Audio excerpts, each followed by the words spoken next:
santé au cœur de l'information.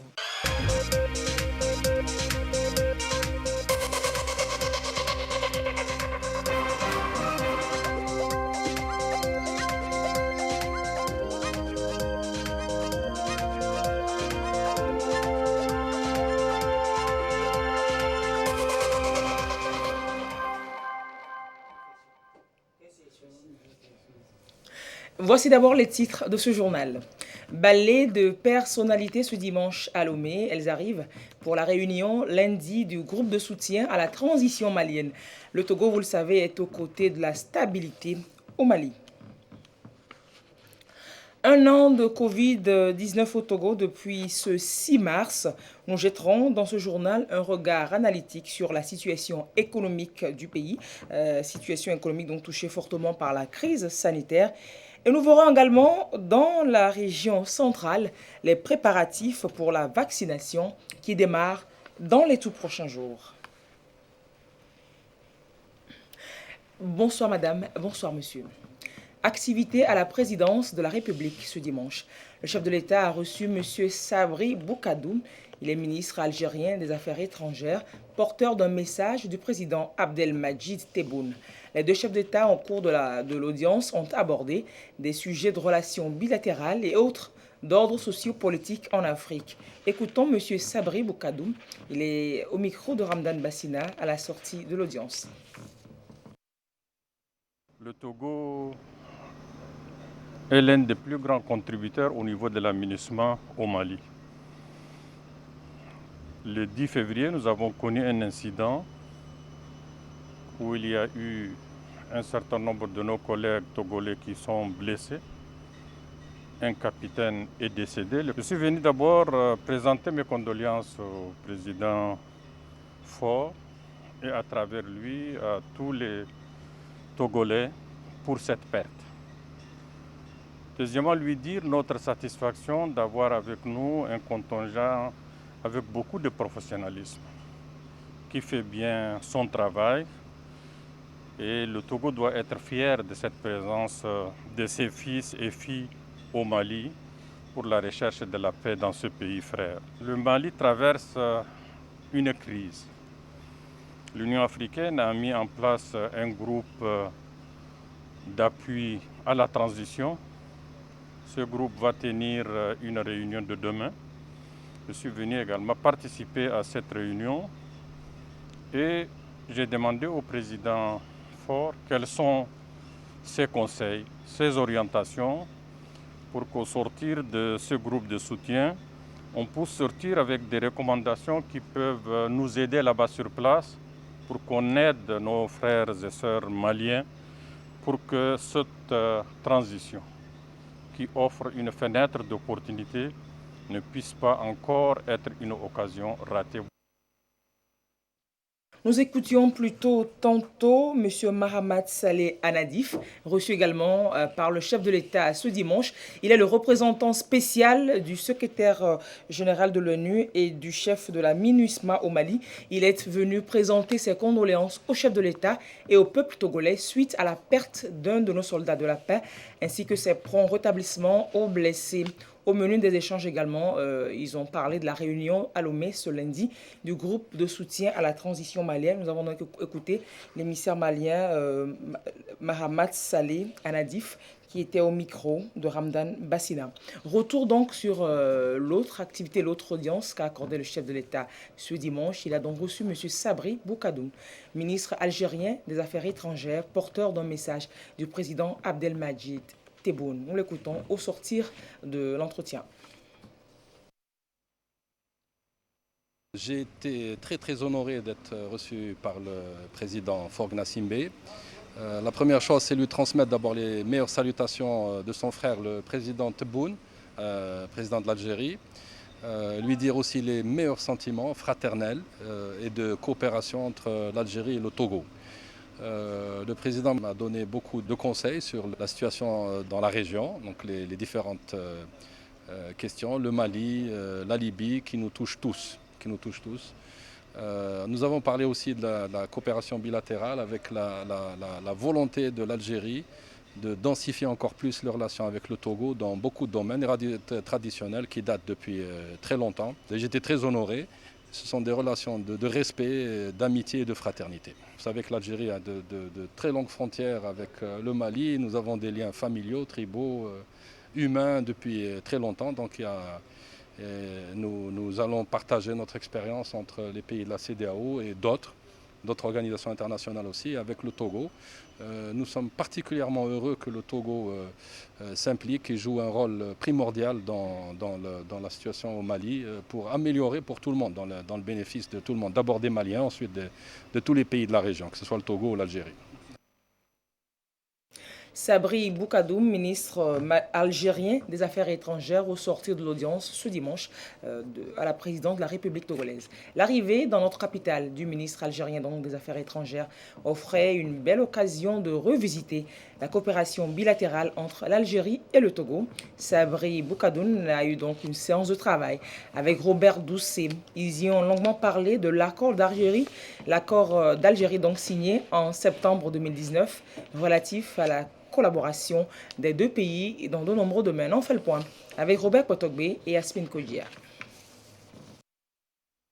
Presque 18 mois après la signature d'accords d'Alger entre le Togo et l'Algérie, professeur Robert Doucet, ministre des Affaires étrangères, et son homologue algérien se retrouvent à Lomé pour faire le point de cette coopération bilatérale.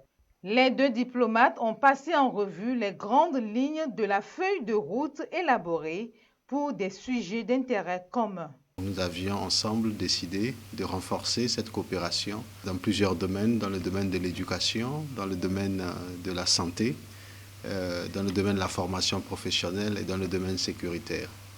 Nous avions également discuté surtout des questions économiques. On avait déjà pris l'engagement lors de ma visite à Alger de mettre ensemble nos chambres de commerce pour qu'un conseil d'affaires soit créé entre les chambres de commerce du Togo et d'Algérie. Pour le chef de la diplomatie algérienne, son pays reste engagé pour la mise en œuvre de cet accord, malgré le contexte sanitaire critique qui porte un coup dur à toute initiative de développement. Lors de la visite de mon frère Robert à Alger, on avait fait une feuille de route avec certaines actions précises et comment les mettre en œuvre.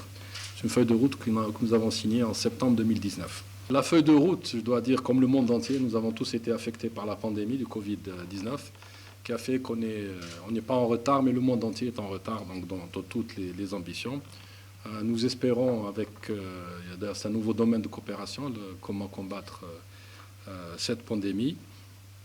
En tout cas, le plus important, c'est que nous sommes convenus de mettre en œuvre, de relancer tous les points figurant dans cette feuille de route, donc l'approfondissement des consultations politiques, le renforcement de la coopération bilatérale dans tous les domaines prioritaires que nous avons fixés et la consolidation du cadre juridique. Occasion pour l'autre de féliciter le chef de l'État pour son leadership dans la résolution de la crise sociopolitique que traverse le Mali, pays frontalier d'Algérie.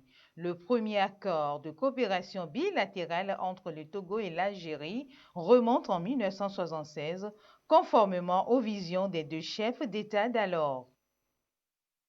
Pour cette réunion de suivi de la transition malienne, les diverses personnalités impliquées arrivent déjà en terre togolaise. Outre Sabri Boukadoum, chef de la diplomatie algérienne, et Mahamat Saleh Anadif, représentant spécial du secrétaire général de l'ONU au Mali, sont également arrivés ce dimanche à Lomé.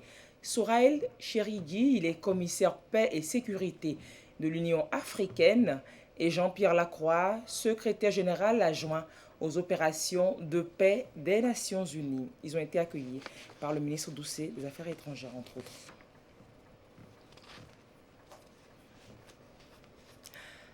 Autre sujet dans ce journal, le port autonome de Lomé qui s'ancre complètement dans la digitalisation des procédures d'enlèvement de marchandises au paiement. Tout est dématérialisé et bien complètement depuis cette fin de semaine. Cela devrait réduire de 25 à 30% le temps de séjour des marchandises au port. C'est dans la droite ligne de la stratégie du Togo de devenir un pôle logistique d'excellence. C'est depuis 2014, il faut le dire, que le port de Lomé a entamé cette transformation digitale. Alors aujourd'hui, tout est-il vraiment prêt pour un système sans faille et comment cela marche concrètement? Voyons cela avec Abel Abouchi et Ekwesala. Depuis leur lieu de travail ou leur résidence, les clients du port autonome de Lomé, comme Béni par exemple, peuvent désormais enlever leurs marchandises ou payer leurs factures via Internet. La procédure est simplifiée pour être remplie dans un laps de temps. Plus besoin de se déplacer, tout se fait par voie électronique. L'information est envoyée en ligne, donc contrôlée avant d'envoyer, donc on gagne du temps. Et quand l'information est disponible, ça concerne des marchandises, ça concerne des choses à payer au port, vous recevez votre facture. Là, vous êtes chez vous, vous êtes dans votre village, la facture vient vous trouver sur votre portable. En même temps que vous la recevez, le port vous dit, si vous cliquez sur telle adresse, vous pouvez me payer. C'est cette adresse-là qui passe par le réseau web, donc par l'Internet, qui vous montre comment il faut payer. Vous pouvez payer par Mobile Money. Vous avez un compte Mobile Money? Les deux Mobile Money, donc les deux opérateurs GSM sont connectés au port. Il y a des banques qui ont été choisies, donc, en tout cas qui se sont manifestées, qui ont leur système connectable, qui sont connectés au port. Donc vous choisissez ce que vous voulez. On appelle ça le paiement multicanal, c'est-à-dire vous choisissez le canal qui vous arrange. Le projet met à contribution les deux réseaux de téléphonie mobile à travers les services Flux et T-Money ainsi que des banques. Le système est conçu de manière à empêcher les cybercriminels dans leurs tentatives. On connaît tous les problèmes de la toile, la cybersécurité, la cybercriminalité, tous ces éléments ont été pris en compte. Quelqu'un peut dire, écoutez, moi j'ai ma facture, mais je ne veux pas payer avec mon argent, je vais aller utiliser le compte de quelqu'un d'autre. Mais sauf que le système dit que si tu veux payer une facture, oui, je viens d'envoyer un SMS, un code sur ton portable, celui qui demande la facture. Mais si tu me répètes ce code-là, je paye la facture. Mais sauf que si tu es un voleur, tu n'auras pas quand même mon compte, mon numéro de compte et mon portable. La digitalisation 100% des services du port autonome de Lomé présente des avantages aussi bien pour l'institution que pour ses clients. Avec la pandémie du Covid-19, le projet va permettre de mettre fin aux attroupements devant les guichets. En évitant d'aller dans les guichets du port, en évitant d'aller dans les banques, on fait barrière à la propagation de la maladie. Pourvu qu'on ait l'Internet, on peut faire ces opérations depuis le Burkina Faso, depuis le Niger ou depuis le Mali, n'importe où, sans avoir à se déplacer. Tout le monde est gagnant sur toute la ligne. Le client gagne tout, le temps, il gagne même en argent parce qu'il y a des opérations qui devaient être faites physiquement qu'il ne fera plus. Plus de 80% des échanges commerciaux transitent par le port autonome de Lomé. Seul port en eau profonde dans la sous-région, il dessert le Burkina Faso, le Mali et le Niger. Avec la dématérialisation totale de ces services, le port autonome de Lomé revendique plus de compétitivité. Une dématérialisation qui est d'autant plus nécessaire dans le contexte actuel de crise sanitaire due à la maladie à coronavirus et qui exige de limiter le nombre de contacts physiques. Alors 6 mars 2020, le Togo déclarait officiellement son premier cas de maladie à coronavirus dans un contexte à l'époque plus incertain et flou qu'aujourd'hui. Un an est passé et la lutte se mène toujours sans relâche, avec d'ailleurs une lueur d'espoir que diffuse la prochaine vaccination. Dans plusieurs secteurs de l'économie et de la vie sociale, ce n'est pas vraiment rose, mais plusieurs mécanismes ont été enclenchés pour contenir la situation. Lucas Si, dans le dossier qui va suivre, nous fait le point sur la situation économique au Togo en un an de crise sanitaire. L'année 2020 a été globalement marquée par la crise sanitaire liée au nouveau coronavirus sur le plan national et international. Tout est allé très vite depuis la détection du premier cas le 6 mars 2020 au Togo. De mars à juillet, le commerce de détail, les loisirs et les marchés ont connu une chute vertigineuse avant d'amorcer une courbe ascendante à partir du mois d'août. Aujourd'hui, ces secteurs d'activité connaissent une stabilité relative. En ce qui concerne la balance commerciale, elle connaît aussi une stabilité avec une légère détérioration depuis l'avènement de la Covid-19 dans le pays. Alors, prenons d'abord la balance commerciale qui est en fait la comparaison entre ce qu'on achète à l'extérieur et ce qu'on vend à l'extérieur. Lorsqu'on prend ces éléments-là, on se rend compte qu'il y a une certaine stabilité de la balance commerciale avec une légère détérioration. Autrement dit, la pandémie, on se serait entendu que le Togo exporte moins ou importe moins. Voilà. Mais ce n'est pas le cas. En réalité, lorsqu'on remet les agrégats en proportion, ce qui est lié un peu à la résilience, on voit que l'économie continue à exporter le même régime de produits et produits. Donc tout ce qui est un peu lié à l'exportation de biens qui sont un peu déconnectés de l'économie ont résisté. Par contre, tout ce qui est lié à l'importation et de biens liés à l'économie intérieure ont un peu souffert du fait de canaux de transport, du fait de la panne de l'économie. Si on résume sur la balance commerciale actuellement, on se rend compte qu'il y a une certaine stabilité à ce niveau avec une légère détérioration. Déjà en 2019, la balance commerciale du pays était ressortie déficitaire. Un déficit établi à 443,465 millions en aggravation de 2% par rapport aux 434,622 millions d'il y a 3 ans. Une évolution qui résulte de l'augmentation de 2,6% des importations atténuées par l'accroissement de 3% des exportations selon les données de la BCEAO. L'économie a eu un creux entre mars et juin, vraiment un creux, un ralentissement, une croissance négative. Mais à partir de juin, on est rentré en territoire positif en termes de croissance. L'économie a repris et c'est assez soutenu. Donc, lorsqu'on mettra l'image ensemble de mars à maintenant, l'économie togolaise a été résiliente par rapport aux effets dévastateurs de la Covid-19. Résiliente pour plusieurs raisons. Déjà, la structure économique du pays, qui est à moitié extravertie, mais aussi qui a des leviers intérieurs qui dépendent de la région. On voit que l'État a pu être très actif sur le marché financier pour soutenir les investissements. Et lorsqu'on regarde les levées de fonds au niveau du marché régional, c'est très important. Dans la recherche de moyens pour une lutte efficace contre la pandémie et une relance de l'économie, le pays a été très actif sur le marché financier régional. Pas plus tard qu'en janvier dernier, le Togo a levé 88 milliards de francs CFA. Même si ces opérations ont un impact sur la dette publique du pays, elles restent toujours inférieures aux normes de l'UEMOA grâce au rebasage effectué l'an dernier. Le rebasage du PIB a fait que la dette publique a baissé mécaniquement. Mais le plus important de la dette publique, ce n'est pas son niveau, c'est la capacité à rembourser la dette publique. Actuellement, lorsqu'on regarde, la COVID-19 joue un peu sur la vulnérabilité des finances publiques. Mais là où c'est solide, c'est que le niveau est en deçà avec le rebasage des 70%. Ça, c'est clair et net. Maintenant, c'est le travail à réduire le coût de l'endettement et à réduire le poids du service de la dette dans la recette. Le défi reste à maintenir la résilience dont fait preuve actuellement l'économie nationale. Ceci afin de mobiliser davantage de moyens pour la réalisation des projets et programmes mis en branle par le gouvernement à l'heure où une deuxième vague de la pandémie s'annonce.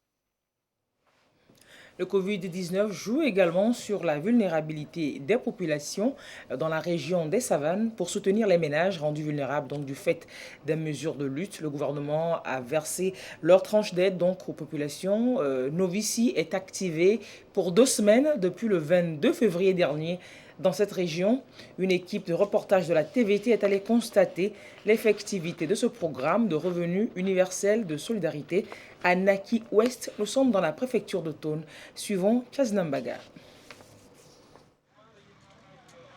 Nous sommes ici à Naki Ouest, dans la préfecture de Tone. Les cabines de transfert électronique d'argent ne désemplissent pas depuis l'activation du programme de revenu universel de solidarité Novici au profit des populations de la région des Savanes.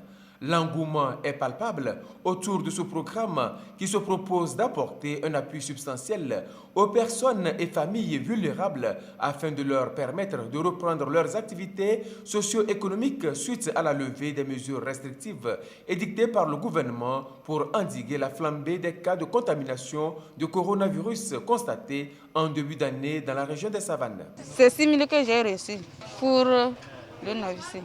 Je suis content. Avec cet argent, je vais faire avec le commage de Je dis merci au président de la République. Je vendais riz gras au marché, mais avec le confinement, je ne vendais plus. Donc avec cet argent que j'ai reçu, je vais acheter les condiments pour reprendre à préparer. Je remercie le chef de l'État qui pense à nous les femmes dans les villages reculés. J'ai pris l'argent de Novici. Je suis très content. Avec cet argent, je vais payer une nourriture pour nourrir mes enfants et ma femme. Je vois que le gouvernement il est en train de nous aider. Et nous aussi, nous sommes contents pour ce qu'il fait pour nous. Je vais continuer par respecter les mesures barrières de coronavirus pour que ça ne revienne plus. C'est l'adhésion des populations aux gestes barrières qui a permis de réduire drastiquement les cas de contamination au Covid-19 dans la région des Savanes. Le virus n'étant pas totalement éradiqué, le gouvernement mise désormais sur la vaccination. Voilà pourquoi il attend également le même engagement des populations de la région des Savanes à la réussite de sa stratégie vaccinale. On vendait les choses au marché, mais comme Corona est venu là, on n'arrive pas à vendre. Si on amène la nourriture, on vend, ça n'achète pas. Maintenant, l'argent que j'ai pris là, ça m'a intéressé. Avec ça, là, je peux payer la nourriture à la maison. Moi, avec mes enfants, on va manger. On entend que la vaccination arrive pour coronavirus. Maintenant, je suis prête pour vacciner. Si la vaccination arrive, ça peut nous aider à s'en sortir dans cette maladie. Donc, on est prêts. Les gens qui disent que non, la vaccination n'est pas bon pour nous. Mais moi, je vois que c'est très bon. Tout le monde n'a qu'à s'appresser. Si ça vient, nous tous, on n'a qu'à sortir pour se vacciner contre la coronavirus. Ça peut nous faire sortir dans cette crise. Au-delà des bénéficiaires directs, le programme de revenu universel de solidarité Novici crée aussi des opportunités à ce point de retrait. Cette dame est venue uniquement pour vendre les cache-nez. Ces jeunes ici se chargent de faire les enregistrements. Avec Novici, c'est l'économie locale qui est redynamisée.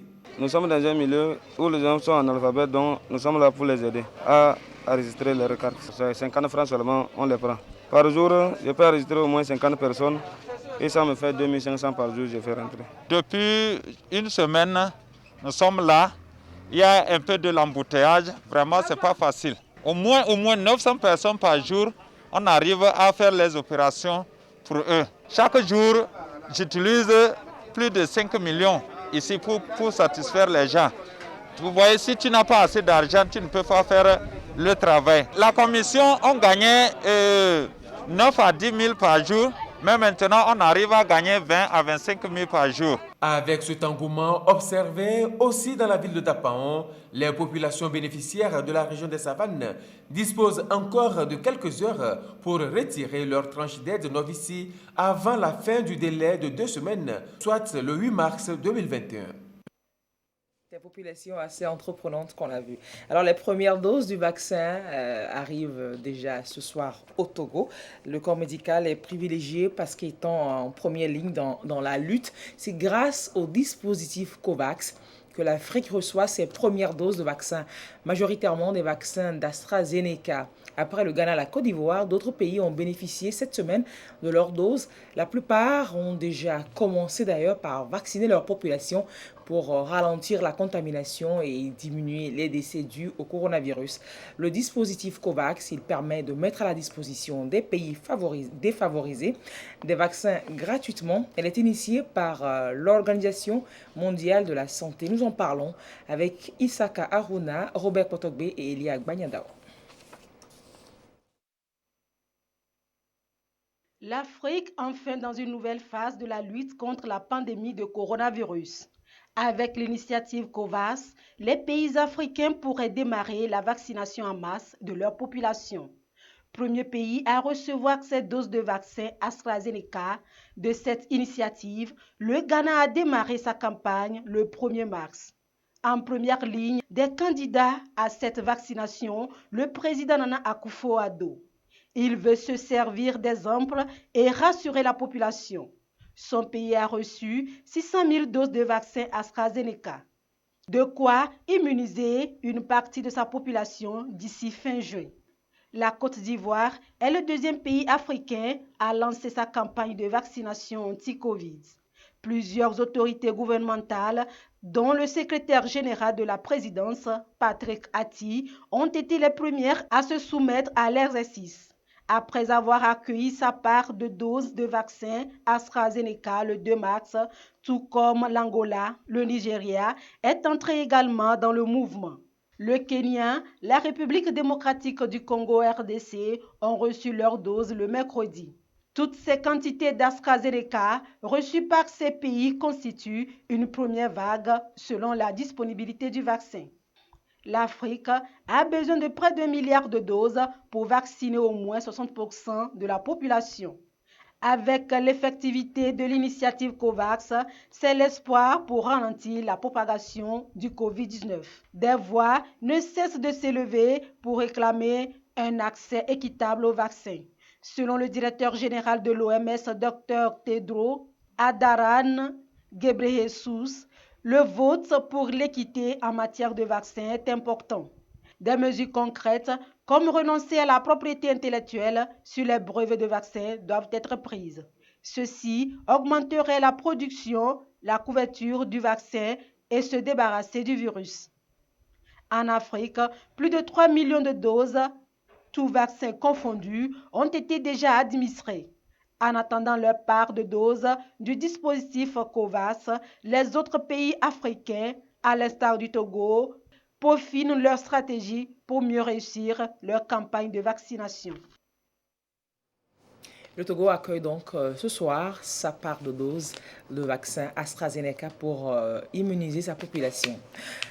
On va faire le point de l'évolution de la maladie à coronavirus sous nos cieux pour boucler ce chapitre de coronavirus. À ce jour de dimanche 7 mars 2021, la situation de la pandémie au nouveau coronavirus au Togo se présente comme suit. Le nombre de cas confirmés à ce jour est de 7570 cas, 7570 cas, 49 nouveaux cas depuis hier. Le nombre de personnes guéries est de 6306, 48 nouveaux guéris depuis hier. Le nombre de cas actifs actuellement au Togo est de 1172. Le nombre de décès est porté à 92. 2 nouveaux décès depuis hier. Le point est signé par le ministre de la Santé, de l'Hygiène publique et de l'Accès universel aux soins, le professeur Moustapha Mjiawa. L'association professionnelle des magistrats du Togo était en assemblée générale ordinaire ce samedi à Lomé. La rencontre a permis aux membres de cette association et d'autres organisations sœurs d'être entretenus donc sur la nouvelle organisation judiciaire au Togo. C'était aussi l'occasion de renouveler le bureau exécutif de la PMT. Un nouveau bureau de 13 membres a été mis sur pied. Marie-Ange Buida, reportage. Sanoka Tiakoura succède à Pawele Sogoyou à la tête de l'association professionnelle des magistrats du Togo, APMT. C'était au cours de l'Assemblée générale ordinaire de l'association, une rencontre à laquelle une centaine de membres et les délégués des organisations sœurs ont répondu présents. Le premier responsable du nouveau bureau exécutif annonce déjà les grands chantiers. Nous voulons aller vers une fédération ou une union des magistrats pour être une magistrature forte, une magistrature unie et donc servir la justice, servir les justiciables de notre pays.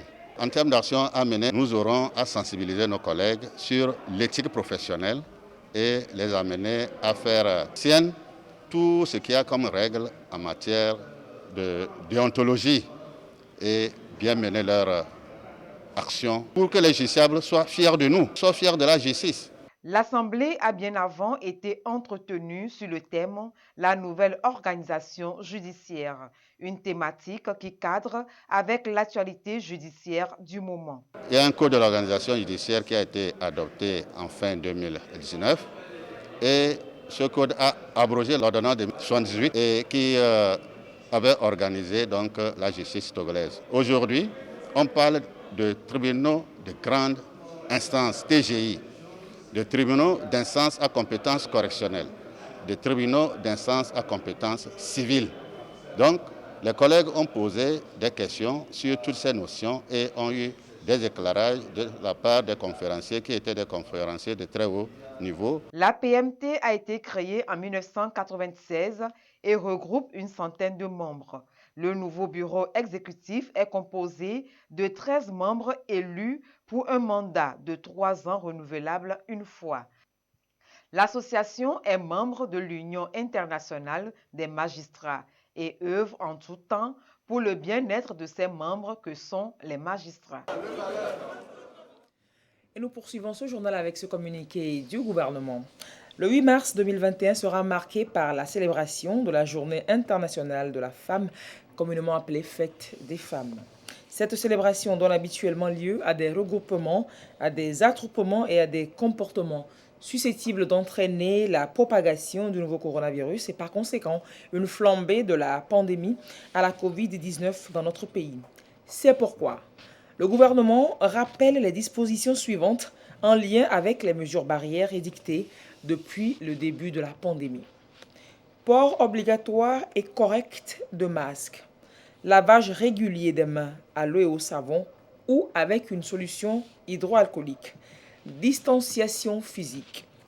Maintien de l'interdiction de regroupement et d'attroupement de personnes dont le nombre ne doit exceptionnellement pas excéder 50 pour cette journée.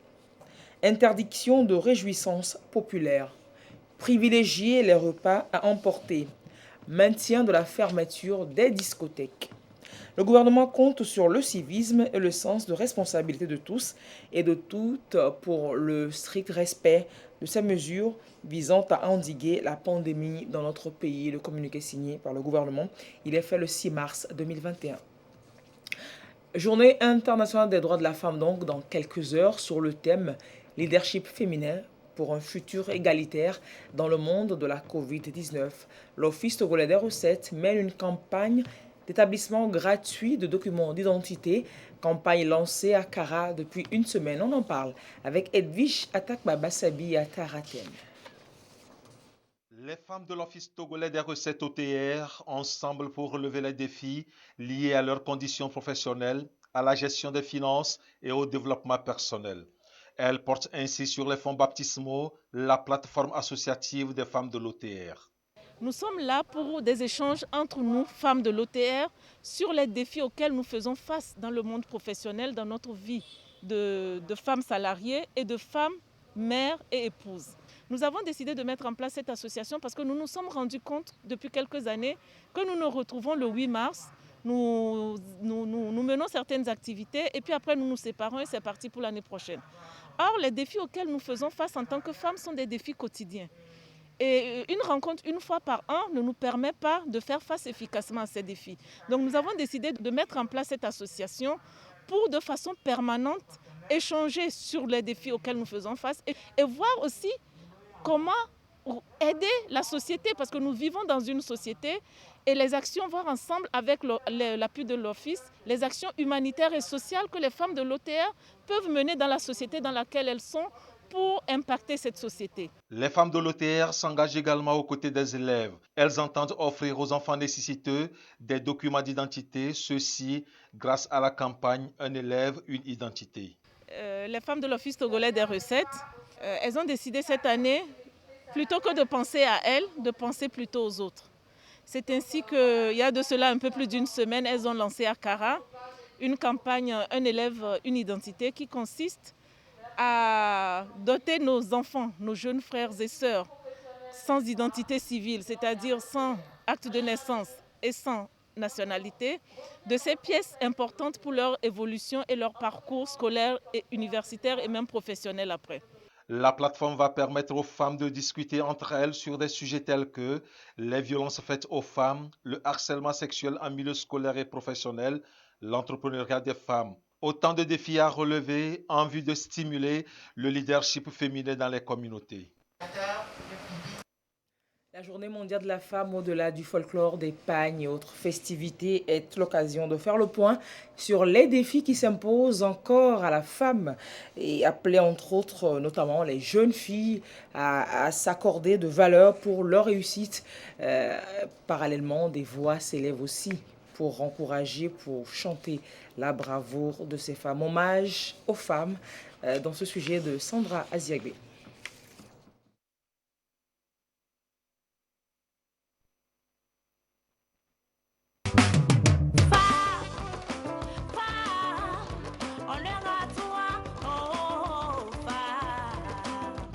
Jeune sœur, quel âge as-tu? Maintenant, tu commences par grandir. Maintenant, tu commences par avoir un postérieur qui bondit. Écoute, l'éducation, elle est vraiment primordiale. Jeune fille, femme en devenir, interpellée pour prendre conscience et être en phase avec les réalités de l'homme. Au moment où le monde entier fait honneur à la femme, Karl Logan, jeune slammer, incite la jeune fille à s'accorder davantage de valeurs, mais pas les moindres. Les portes d'une jeune fille à l'école, ça n'aboutira à rien est révolu. Mais s'il te plaît, ne sois pas farfelu. Ces garçons vont te bléir, te flouir, te tchakaliser, te traumatiser. Ils vont essayer de te raconter des histoires tordues pour que tu sois perdu. Ne les écoute même pas. Ils te diront qu'ils veulent se consacrer à ton corps sacré. L'éducation, elle est vraiment primordiale. Tu es trop jeune pour avoir des rapports sexuels. J'aurais voulu qu'il soit temps pour que tu commences pas à avoir des rapports testuels. Concentre-toi sur tes études. Yom Gbalo Gbalo Be Karl Logan, the new boy in town. Nya Dewoto Tovona et Nya Dewoto. J'aimerais donner un conseil à mes jeunes sœurs et tout, parce qu'aujourd'hui, il y a des femmes qui sont des ministres, des femmes qui sont des directrices un peu partout. Et je me dis, si mes jeunes sœurs arrivent à emboîter ces pas, je pense que l'avenir sera meilleur. Femme hier, femme aujourd'hui, demain et éternellement. Que ne ferait-elle pas pour l'épanouissement de son entourage ou pour un monde meilleur? En tout cas, tout le monde la chante.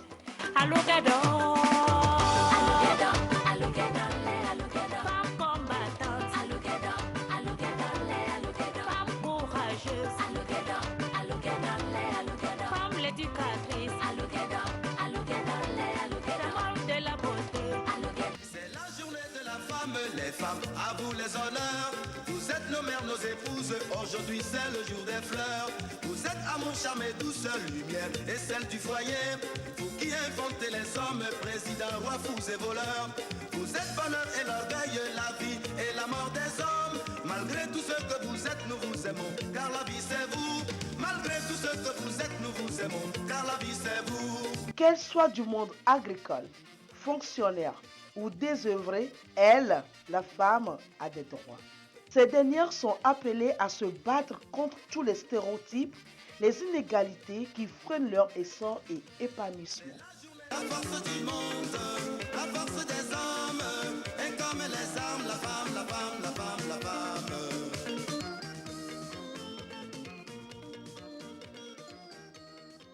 Pour cette belle exhortation du slammer Karl Logan et cet hommage de Bibi Reine. C'était dans le sujet de Sandra Aziagbe. On finit avec ce communiqué de la compagnie énergie électrique du Togo. La direction générale de la CET informe son aimable clientèle que suite à une panne survenue sur une partie du réseau électrique ce dimanche 7 mars 2021 à 12h02, la fourniture de l'énergie électrique connaît des perturbations à Lomé et à l'intérieur du pays. Les équipes techniques de la CET et de la CEB sont à pied d'œuvre pour un retour à la normale dans les meilleurs délais. La direction générale présente ses excuses aux clients des zones concernées pour le désagrément et les remercie pour leur bonne compréhension. C'est signé de la direction générale de la CET, donc ce communiqué. Merci d'avoir suivi ce journal. Restez sur la télévision togolaise pour la suite de ces programmes. N'oublions pas que d'hier à aujourd'hui, 49 nouveaux cas de coronavirus ont été enregistrés dans notre pays avec 2 nouveaux décès. Soyons vigilants et à très bientôt.